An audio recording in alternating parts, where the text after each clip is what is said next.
Game movies is something that we have all heard of. You got Mortal Kombat, the movie. You got Silent Hill, the movie. You got Chronicles of Riddick, the game. Wait, that's the other way. Tomb Raider, the movie. Most of the movies are pretty dog-ass though. Most video game movies suck a lot. But the Silent Hill one was okay. But, you know, they did some weird stuff with the lore. It's alright. It's water under the bridge. But, however, there's a much smaller category. The other way around. Movies that have been adapted to games. And some of them are kinda bangers. Like Ghostbusters, the video game. I'm glad that they worked harder on the gameplay than that title, Jesus Christ. The Jason Bourne game that I played all the fucking time when I was 11. Is it probably worse than I remember? Yeah, but for 11-year-old me, this was peak. Any of the Middle-earth games are pretty good, if we're being honest. Even the old one where you could like play in the Helm's Deep battle was pretty badass. And now we got Indiana Jones, the big fedora, the big Harrison Ford, the man with the whip, the guy that shoots people. And I had no idea what to expect from this game, if I'm being honest with you. Because I was kind of caught off guard by the trailer. Hearing an Indiana Jones game, I expected to play as third person. And seeing that the trailer was in first person, I really didn't know how to feel. So I kind of glanced over it and didn't pay much attention to it. And then it came out. And then my brother bought it and told me that it was way better than he expected it to be. So I caved and I got it. You know, just to kind of try it. Anyway, I ended up putting 30 hours in the game and got way more content than I thought I would and was blew away by it. The subtle nods to the movies, the perfect tone that it captures throughout the entire game, the music, the voice acting, the environments are stunning, and the whip, oh my god, the whip. It sounds so good.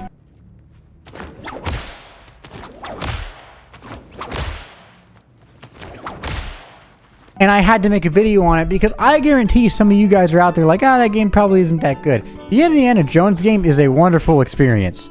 I had a blast playing it. So let's get into what this game entails. I'm sure that all of us have seen the Golden Idol scene from Raiders of the Lost Ark. It's like the fucking opening of the movie. And that's whenever it hit me the reason that this game is actually first person. Because if you think about it, we have seen every goddamn angle of Harrison Ford ever besides what it's like to actually be him. We've seen Indiana Jones's ass, to Indiana Jones's hat, to Indiana Jones's goddamn hands. But we've never seen what it's actually like to be Imby Bones. So it's an entirely different perspective that we get to see, and also, who doesn't want to be Indiana Jones? So whenever I started playing it, it quickly became clear to me why they chose that perspective. Because it was actually like being Indiana Jones. Now stay with me, okay? After it shows the Gold Idol scene, Indy wakes up inside of the Marshall College where he works as a professor, and he notices that someone's kind of roaming around, and you're not supposed to do that because it's like midnight, so he goes to investigate what it is. After going through the college and seeing that's pretty much been fucking ransacked and ran through, he eventually goes to find a giant person. But like a literal giant, not like he's like 7 feet tall. He's kind of like on his knees praying to something and starts walking towards Indy, and Indy says some funny voice lines. I love the interaction between both of them.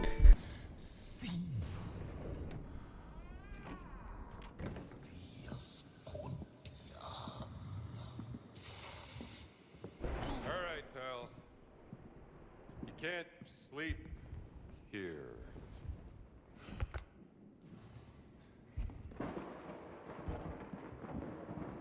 Who the hell are you?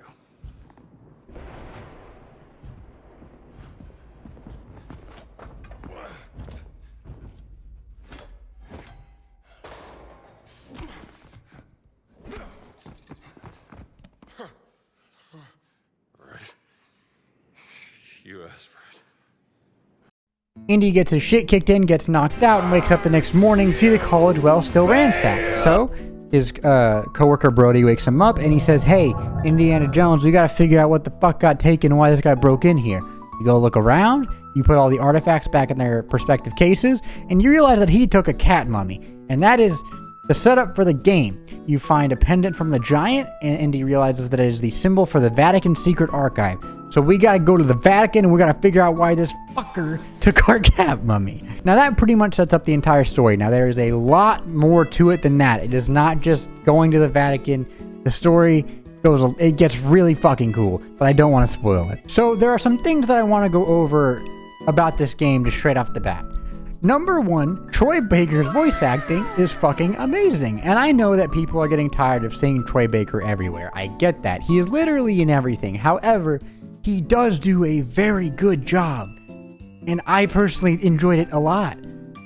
Now, it's not only Troy Baker here that I want to give light to. It is also the stunt performers who did mocap for every kind of action scene or action sequence. They also did an amazing job bordering it between a game and a movie in a very tasteful and well-executed way. Now, there are three main environments that you're going to be in: the Vatican, Egypt, and Siam.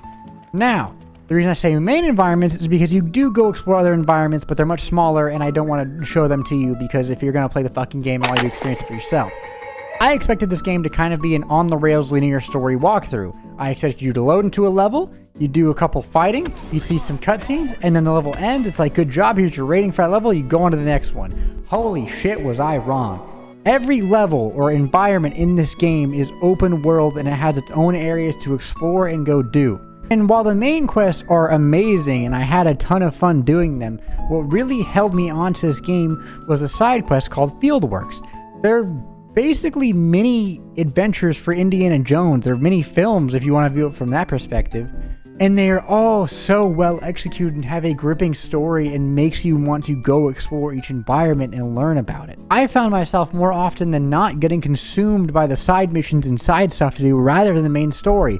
That's how I got 30 fucking hours in the game. And the environment isn't only fun to go explore because of these fieldworks, it's also fun to explore because Indy's whip is an actual tool that he uses all the time. And I expected it just to be kind of in a cutscene thing where like you see him in a cutscene and he's like, holy shit, I gotta swing, and then he like goes across.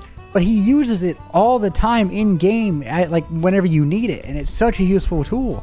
He uses it to climb ledges, to descend ledges, to pull and yank things, to disarm enemies, to fucking silently kill enemies. It is such a cool aspect.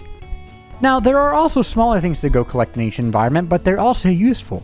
You can collect books, which upgrade certain abilities of Indiana Jones, such as his fighting, his exploration, or his survival, and also his stamina. So going to explore the world to find these books that help upgrade Indy feels very rewarding because you watch Indy get more powerful as you find all of them. There's also medicines in each environment that the fascists have taken that you can go regain and give to the villages in each environment that you are in, and you can trade them for the books that solely give Indiana Jones more health and more stamina, giving you a reason to go collect those. So it doesn't feel nearly as annoying to go get them. Number one, because the environments are stunning, but number two, because it makes Indiana Jones more powerful in the game a hell of a lot easier. At the beginning of the game, the only way that you can silently kill enemies is from walking up behind them with a weapon and sneaking on them. You gain a book that allows Indy to choke out enemies with his whip from a medium distance, and that makes the game so much easier. So finding these books is incredibly important because you need to get these abilities to make the game a hell of a lot easier. There's also a lot of ancient relics that you can go grab in each area to go put back in the museum where they belong. And finally, my favorite part about each environment is that you get a camera pretty early on and you go take pictures of things. And I love this camera because what it does subconsciously is makes you slow down and look at the environment, because a little icon will pop up in the top left saying, hey, you can take a picture here. So you slow down, you go take a picture, and you realize it's either of a normal everyday thing that people do in that culture, or of a beautifully framed picture or location, or of a cat. And sometimes it's of something funny as shit, like these two guys trying to decide how to hang this painting. I've been there and done that with my mom. I can never get it straight. And not only does this place importance on some locations and kind of makes you want to go check them out, but it makes you slow down and appreciate the environments that the devs have made for you, because sometimes whenever I play a game, I kind of turn my brain off and go on autopilot and just run through it. And this one kind of kept me active and realizing, holy shit, that is a pretty ass pyramid. Holy shit, we're in the fucking Vatican. Damn. This is a cool-ass jungle, and all of these environments have their own character, culture, people you can talk to, amazing fieldwork side quests to go do, and it's a ton of fun. You combine all of that, and you got yourself a hell of an environment to go explore, brother. But also with the combat, it is very easy to understand, kind of complicated to master, but once you do, it is very satisfying. I played the game on hard mode, and at max, Indy could fight like 5 to 7 guys at once if you were good at it, and if it was more than that, you were boned. And if it's a 20v1, you're also pretty boned unless you have a gun.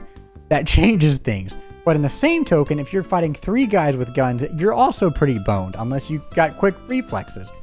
So it striked this really good line between Indy feeling powerful, like he is in the movies, but not overpowered as shit for the sake of gameplay.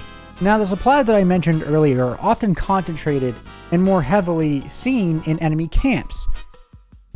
And you can't really just run into an enemy camp unless you're like a pro MLG gamer, which I am not. I used to be. I am no longer one.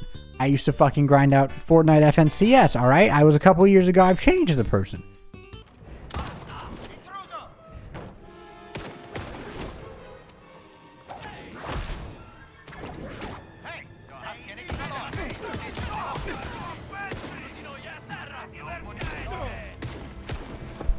And I enjoyed sneaking around and finding all of the secrets to these enemy camps and slowly finding all the resources I need to either go get a powerful book or maybe get a relic that I didn't see before or get a secret fieldwork I didn't notice.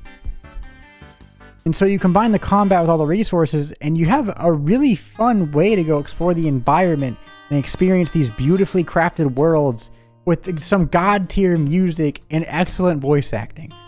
For what this game was and for what it was worth, I think that this game was absolutely worth it. I expected to get 15 to 17 hours from this game. I got 30. I loved the story. I loved the voice acting. I loved the combat. And oh my god, is every environment so fucking fun to go explore. If you are on the fence about Indiana Jones, this is like one of the few times where I'm going to say it's a very good game if you love the series or even if you just love Harrison Ford, because god damn it, that man's a national treasure. So if you've watched to this point, I appreciate that very much, and I hope you have a wonderful, wonderful rest of your day. I can only hope that movie games in the future are as good as this one, and any game in the future can hook me as hard as it did this one. I would incredibly recommend to go play this game. I hope you guys have a wonderful rest of your day. Please be safe out there. Happy holidays. I love you guys. See you later.